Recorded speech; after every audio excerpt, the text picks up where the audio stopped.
Have you ever made a decision in a split second without thinking and then wondered later, why did I do that? Or maybe you spent hours carefully weighing options, only to still feel uncertain. If that sounds familiar, you're not alone. Nobel Prize-winning psychologist Daniel Kahneman spent decades studying exactly this, the strange, fascinating ways our minds work. His book, Thinking Fast and Slow, reveals why we often trust the wrong instincts, why our brains trick us, and how we can make better choices in work, money, and life. Today, let's dive into this masterpiece, not as a dry lecture, but as a practical journey into your own mind. And trust me, once you see how your brain actually works, you'll never look at your decisions the same way again. Kahneman opens the book with a powerful idea. Inside every one of us, there are really two different selves making decisions. He calls them System 1 and System 2, and once you understand them, you'll start noticing them everywhere in your daily life. System 1 is your fast brain. It's automatic, effortless, and intuitive. You don't have to consciously think about it, it just reacts.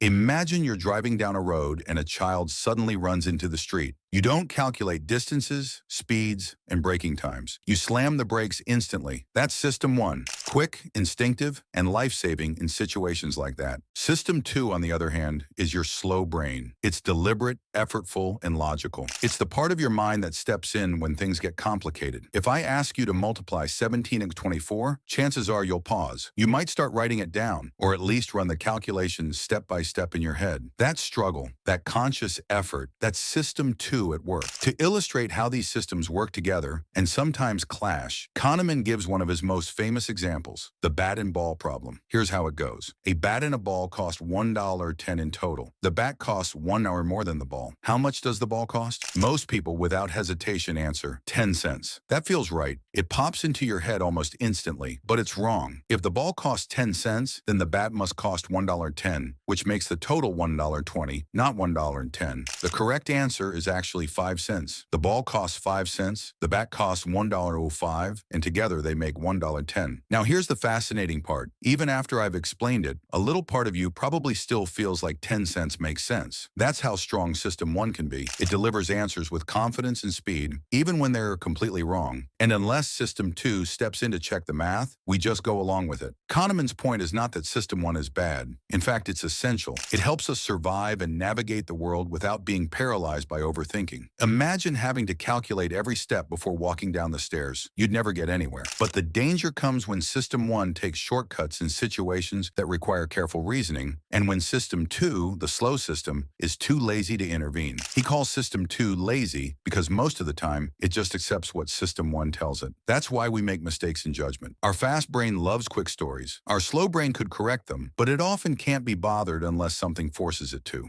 The problem is that heuristics can lead to biases, systematic errors in thinking that almost everyone makes. And Kahneman, along with his longtime collaborator Amos Tversky, spent decades running clever experiments to show just how predictable these mistakes are. One of the most famous is the availability heuristic. This means that the easier something is to recall in your memory, the more likely your brain assumes it is. For example, after hearing about a plane crash on the news, people often cancel flights or feel anxious about flying, even though statistically, air travel is far safer than driving. But because that vivid image of the crash is fresh in their minds, it feels more likely. That's System 1 hijacking your judgment. Here's another, the representativeness heuristic. This is when we judge something by how much it resembles a stereotype instead of looking at the actual numbers. Kahneman illustrates this with the famous story of Linda the bank teller. He tells people Linda is 31, single, outspoken, and very concerned with issues of social justice. Then he asks, which is more likely? Linda is a bank teller and is active in the feminist movement. Most people confidently choose option 2. It feels right because the description matches the stereotype of a feminist, but mathematically that's impossible. Option 2 is a subset of option 1. It can never be more probable. This is called the conjunction fallacy. Our brains fall for it because System 1 jumps to the story that fits, while System 2 doesn't bother to check the logic. And this isn't just theory. Kahneman shows how these biases affect real-world decisions. For instance, stock traders often fall prey to the availability heuristic. They overweight the importance of a recent market crash and assume assume it will keep happening. Doctors sometimes rely on representativeness. They diagnose based on a typical pattern they recall, instead of looking carefully at base rates or probabilities. These biases prove one of Kahneman's key insights. Humans are not purely rational decision makers, as economists once assumed. We're predictably irrational. Our System 1 brains lean on shortcuts, and our System 2 brains are too slow or too lazy to correct them most of the time. One of Kahneman's most striking lessons is about overconfidence. Humans love certainty, but we're often wrong. He describes the planning fallacy, the tendency to underestimate how long things will take. Governments do it, businesses do it, students do it. You've probably done it too,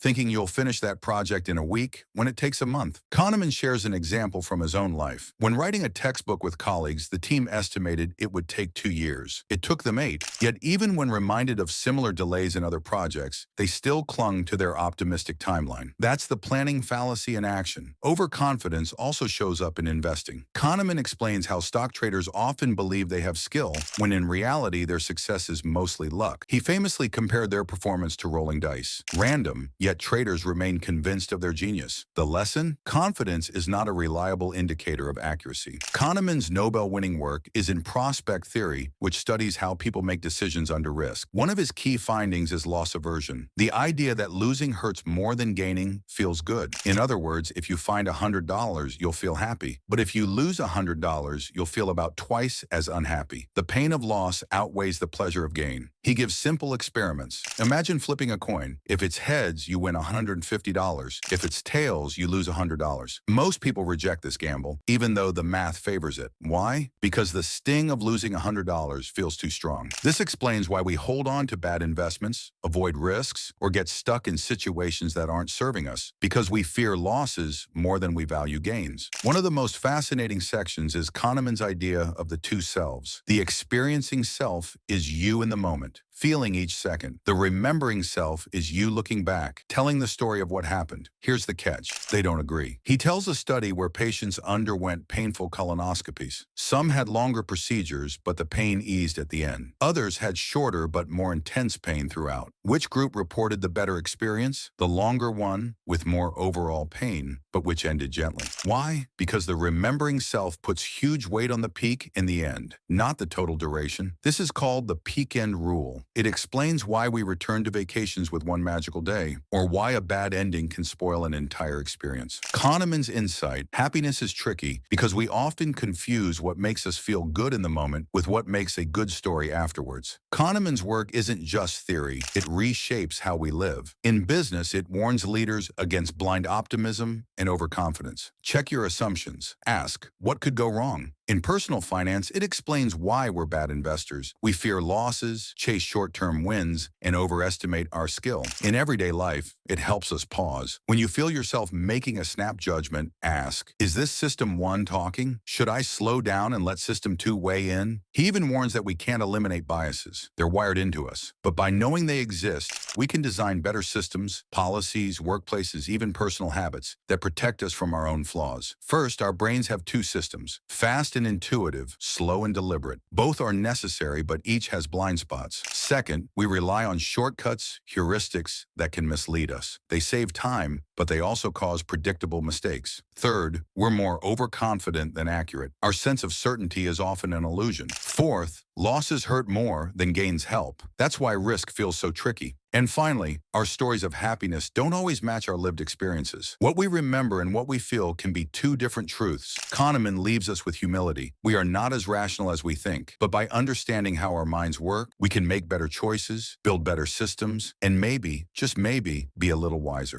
So now I want to hear from you. Have you ever fallen for the bat and ball problem, or made a quick snap judgment that felt right in the moment but later turned out to be wrong? Maybe it was a financial choice, a first impression about someone, or even something as simple as misjudging a situation because it just felt obvious. Drop your story in the comments below. I'd love to read it, and I think others will find it comforting to see how universal these mistakes really are. If this breakdown of thinking fast and slow helped you make sense of your own mind, then go ahead and tap that like button, subscribe for more deep dive book summaries, and maybe share this video with a friend who's curious about psychology or someone who wants to make better decisions in life and work. Because here's the truth. When we understand how our brain really works, we stop being pushed around by invisible biases. We start noticing our blind blind spots. We begin catching ourselves before making those automatic mistakes. And slowly, decision by decision, we move closer to the life we actually want to live. So here's my invitation. Join me on this journey of exploring books that don't just teach us new ideas, but actually change the way we see ourselves in the world. Because understanding your mind isn't just knowledge, it's power, and that's a journey worth taking together.